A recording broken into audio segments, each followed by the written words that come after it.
Warning, this video contains team selection and captain choices which some viewers may find offensive.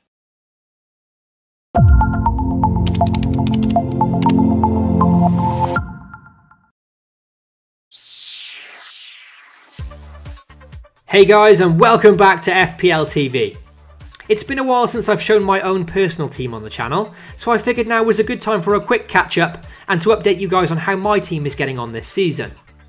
As always, if you enjoy the video, then please support FPL TV by dropping a like and subscribing for more FPL content.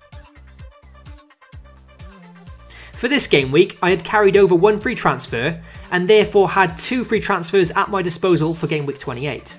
I ended up using both of these, bringing in Liverpool's Sadio Mane and Leicester's Harry Maguire.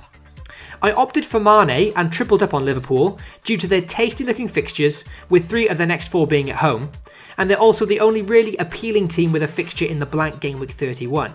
However, I didn't want to put all my focus solely on blank game week 31, so in came Leicester's Harry Maguire for his nice run in over the next 3 game weeks. As a result of these transfers, 2 of my Man City assets departed, which on paper seemed a very scary prospect. But with Otamendi only keeping 1 clean sheet in the previous 6 and costing upwards of 6 million, I figured now was a good time to let him go. It was more difficult to get rid of Raheem Sterling, but for game week 28 he was an injury doubt, and then faces a very tough run of fixtures, including a blank fixture in game week 31. So for now, I'm pretty happy to let go of these players. So let's now check out my full lineup and see how we got on for game week 28. Currently, I'm still stuck with 2 budget goalkeepers, and this week Southampton's McCarthy got the nod, with their fixture against Burnley. With Stephen Ward of Burnley still in my side as well, and finally returning from injury, it meant that I had double defensive interest in this fixture, so my fingers were crossed for a drab 0-0 draw. On paper, it looked like the kind of fixture that could have ended up that way, but a goal from each of the sides in the second half ended my hopes. Premium defender Marcos Alonso returned to the Chelsea lineup, but brought home just the solitary 1 point in his difficult away fixture against United. With another very tough fixture now to come against Manchester City and the imminent blank fixture in game week 31, Marcos Alonso is a player very close to departing my side. Granted, he can pop up with a goal in any given game, and at times he's looked like a second striker for Chelsea, but with this difficult run up coming, is 7 million just too much for him at the moment? My new signing Harry Maguire left me disappointed, conceding in his favourable home fixture against Stoke City and completing a full house of defensive blanks for my team. To be fair, only 2 of 18 teams have kept clean sheets so far this game week, so I think it's safe to say that most of us have had below par scores from defence this game week. Maguire conceding was perhaps the easiest pill to swallow though, as the goal he conceded was scored by the informed Xherdan Shaqiri, a player that I brought in 3 game weeks ago and he's delivered in every game since then. He's a player who also has a fixture in game week 31, so at the moment he looks like a good player to own. Liverpool again showed their attacking prowess, bagging another 4 goals at home, with all 3 of my players being involved, including new signing Sadio Mane. Once again, the banker Mo Salah brought home another double-digit return, and is making the captain pick very easy for us FPL managers at the moment.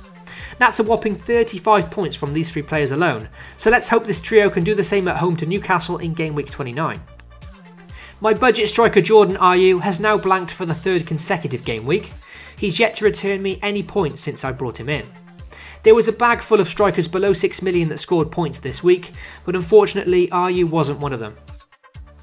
Much to the relief of many FPL managers, Harry Kane scored a last-minute winner against Palace, but was unfortunate not to pick up any bonus points for his efforts. This goal actually moved me down the rankings slightly due to him being a popular captain pick. Despite dropping 2 Man City assets this game week, I still have 1 more in Kevin De Bruyne, so hopefully he can continue his fine run of form against Arsenal, who are yet to play. So that's a total score of 59 points so far this week, pretty decent considering the average is currently a season low of 38. Of course, it's not quite the end of the game week, so that average is set to rise, and I'll be hoping that the likes of Sterling and Aguero don't run riot at the Emirates, which should then be enough for me to maintain this green arrow. Currently, it's taken me from 50k to 34,000 overall, and perhaps a decent score from De Bruyne could take me into the top 30,000. I'm not expecting to make any drastic changes to this squad for game week 29, with the majority of my team now having home fixtures. The only potential outgoing player is Marcos Alonso, who in his next 4 fixtures plays Man City, Tottenham, and also includes a blank game week. So that wraps up this very quick game week review and gives you guys an update on how my team is doing. Due to illness, I wasn't able to upload during the international break, so apologies to you all for the lack of content over the last 2 weeks. But be sure to stay tuned, as the videos will be back to normal from now.